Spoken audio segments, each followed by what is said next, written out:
العالمین نے ہمیں احکامات کی طرف ہمیں خطاب کیا بڑے پیار کے ساتھ، یا ایھا الذین آمنو، اے ایمان والو، یعنی سختی نہیں کی کہ یہ کرنا ہی کرنا ہے۔ دیکھیں نا، اب روزے کے متعلق آیا کہ روزہ اگر آپ رکھ سکتے ہو تو رکھو، اگر نہیں رکھ سکتے تو آپ اس کو مطلب بعد میں اس کا فدیہ دے دو۔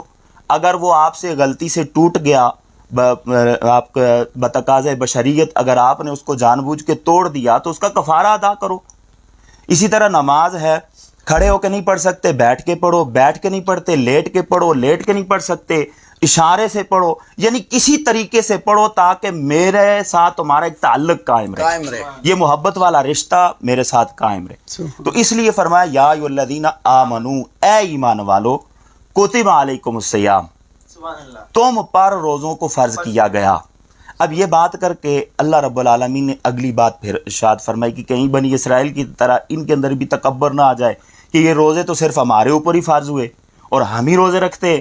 یہ تکبر ہٹانے کے لیے فرمایا کما کتب علی الذین من قبلکم، یہ تصور نہیں کرنا کہ تمہارے اوپر ہی روزوں کو فرض کیا، بلکہ تم سے پہلے لوگوں پر بھی روزوں کو فرض کیا۔ اب تم سے پہلے لوگوں پر روزوں کو فرض کیا، پھر فرمایا کہ یہ روزے جو فرض کیے تو یہاں پھر بھی آپ کو ایک کریڈٹ دیتا ہوں، ایک پیکج اور دیتا ہوں، ان پر رمضان نہیں آیا۔ روزے فرض ہوئے لیکن رمضان نہیں آیا۔ کسی نے 10/11 کا روزہ رکھا، کسی نے ایک دن چھوڑ کے رکھا، کسی نے مہینے میں 3 روزے رکھے، لیکن پراپر ایک نظام نہیں دیا، ایک مہینہ نہیں دیا۔ اور یہ مہینہ نہیں دے کر آپ کو یہ اعزاز دے رہا ہوں کہ آپ پر بھی روزوں کو فرض کیا گیا، باقی لوگوں پر بھی فرض کیا گیا، باقی امتوں پر بھی فرض کیا گیا، لیکن ان کو رمضان نہیں دیا۔ یہ تمہارے ساتھ ایک خاص کام ہے کہ تمہیں رمضان کا مہینہ دیا۔ پھر فرمایا یہ سارا کچھ کیوں کہا، کیوں کیا؟ یہ بھی محبت کا ایک انداز ہے، لعلکم تتقون، تاکہ تم پرہیزگار بن جاؤ۔ کتنی خوبصورت بات ہے۔ اب لعلکم تتقون پہ اگر آپ بات کریں جتنی بھی تو یہ میرے خیال میں بہت کم ہے، پورا قرآن مجید لعلکم تتقون پہ ہے۔ ٹھیک ہے، میں یہاں پہ آپ کو ایک بات بتاتا ہوں کہ یہ لعلکم تتقون سے پہلے جو فرمایا کما کتب علی الذین من قبلکم لعلکم تتقون، تم پر روزوں کو فرض کیا گیا۔ اب یہ روزے کیوں فرض ہوئے انسان پر؟ کیونکہ وہ پورا سال جو ہے وہ اللہ کی نافرمانی کرتا ہے۔ حضور علیہ الصلوۃ والسلام، حدیث پاک کا مفہوم ہے، بڑی مشہور حدیث مبارکہ ہے کہ حضور علیہ الصلوۃ والسلام پریشان رہتے تھے کہ باقی جو امتیں ہیں آدم علیہ الصلوۃ والسلام سے لے کر عیسیٰ علیہ نبی علیہ الصلوۃ والسلام تک، ان کی عمریں تھی زیادہ، 900 سال، کسی کی 600 سال، کسی کی 200 سال، یعنی ہماری یہ آخری عمر سے زیادہ ان کی عمریں تھیں۔ سبحان اللہ۔ حضور علیہ الصلوۃ والسلام پریشان رہتے تھے کہ مولا میری امت آئی آخر میں، اس کی عمر بھی کم ہے، یعنی بہت زیادہ آپ حساب لگا لیں تو آج کے زمانے میں تو 60-70 سال جو ہے، تو اس سے پہلے چلے جائیں 50 سال 60 سال پیچھے چلے جائیں تو زیادہ سے زیادہ 150 سال ہے، اور امت آئی بھی آخر میں ہے۔ فرمایا کہ یا اللہ یہ امت اگر ساری زندگی تیری عبادت کرتی رہے، اللہ، دنیاوی کام کوئی بھی نہ کرے، صرف عبادت کرتی رہے، تو میری امت تو پھر بھی ان لوگوں سے پیچھے رہ جائے گی۔ اور پھر یہ آخر میں آئی تو اصول اور قاعدہ قانون یہ ہے کہ جو آخر میں آتا ہے وہ آخر میں جاتا ہے، تو جنت میں بھی آخر میں جائے گی۔ تو اللہ رب العالمین نے فرمایا میرے محبوب آپ نے پریشان نہیں ہونا، میں ان کو آخر میں آئی عمر ان کی کم ہے، لیکن میں ان کو ثواب اتنا دوں گا کہ ان سے زیادہ ان کا ثواب ہو جائے۔ اور آپ دیکھیے رمضان کا آپ روزہ رکھتے ہیں، رمضان میں کوئی بھی عمل کرتے ہیں، اگر نوافل ادا کرتے ہیں تو آپ کو اس کا فرائض کا ثواب ملتا ہے، اگر فرائض دیتے ہیں تو آپ کو 700 گنا زیادہ ثواب ملتا ہے، بلکہ لیلۃ القدر آپ کو دے دی 1000 نوافل کا ثواب ملتا ہے۔ اور یاد رکھیے جتنا ثواب ملتا ہے اتنا گناہ بھی ملتا ہے۔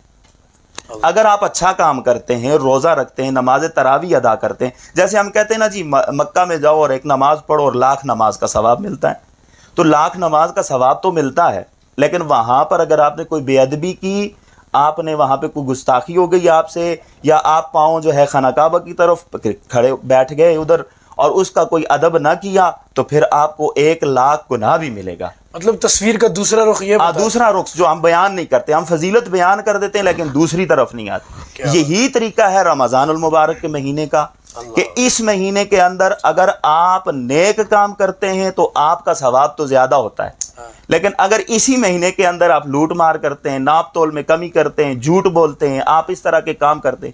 میں آپ کو کہاوت سناتا ہوں کہ بزرگوں نے لکھا کہ ایک بزرگ تھے، انہوں نے نوجوانوں نے ان کو گھیر لیا اور ان سے پوچھا کہ بابا جی آپ کو روزہ ہے؟ انہوں نے کہا مجھے روزہ ہے لیکن میں کھاتا پیتا ہوں. روزہ مجھے ہے لیکن میں کھاتا پیتا ہوں. نوجوانوں نے کہا کہ یہ روزہ کیسا ہوا، آپ کھاتے پیتے ہیں اور آپ کو روزہ بھی ہے؟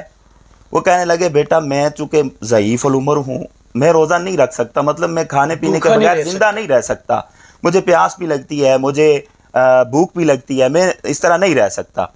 تو مجھے یہ ہے کہ باقی میں جھوٹ نہیں بولتا، حسد نہیں کرتا، ناپ تول میں کمی نہیں کرتا، اس طرح کے کام میں نہیں کرتا. ہاں، بدنگاہی نہیں کرتا. یعنی میرا دل کا بھی روزہ ہے، آنکھوں کا بھی روزہ ہے، کان کا بھی روزہ ہے، زبان کا بھی روزہ ہے، کسی کو گالم گلوچ نہیں کرتا، صرف کھاتا پیتا نہیں ہوں.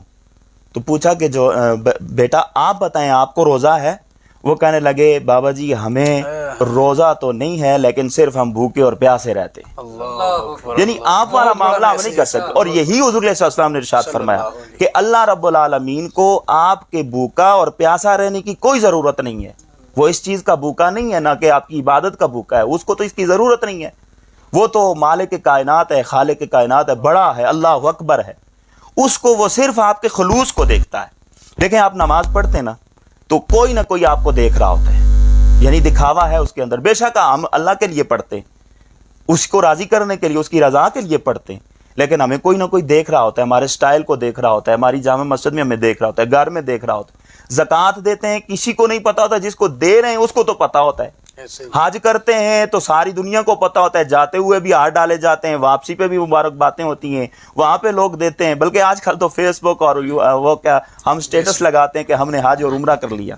یعنی یہ جتنا بھی نیکی آپ کریں گے یہ دکھاوا ہوگا، دیکھے گا کوئی نہ کوئی. روزہ ایک ایسا عمل ہے کہ آپ کو کوئی دیکھنے والا نہیں ہے. مثلا کسی کو نہیں پتا، مجھے نہیں پتا آپ کو روزہ ہے، آپ کو نہیں پتا مجھے روزہ ہے، میں بے شک کہتا رہوں مجھے روزہ ہے.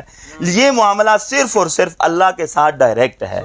وہ اسی لیے کہتا ہے کہ یہ روزہ میرے لیے ہے اور اس کا اجر بھی میں دیتا ہوں. وہ کتنا دیتا ہے کوئی نہیں اس کو سمجھ سکتا، لیکن یاد رکھیے جتنا روزے کا وہ اجر دیتا ہے اتنا ہی اگر یہاں پہ اس کے خلاف کیا، اس کے برعکس کیا، اتنا گناہ بھی ملتا ہے. تو رمضان المبارک جو مہینہ ہے اس کو ہمیں گزارنا چاہیے.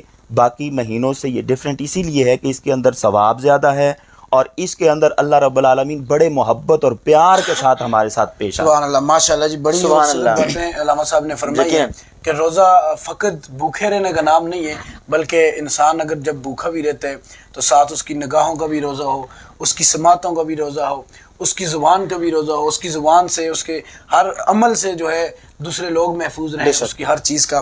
تو ماشاءاللہ خوبصورت گفتگو فرما رہے تھے. بہت سارے احباب، مدثر بھائی آپ سے بھی فرمائشیں کر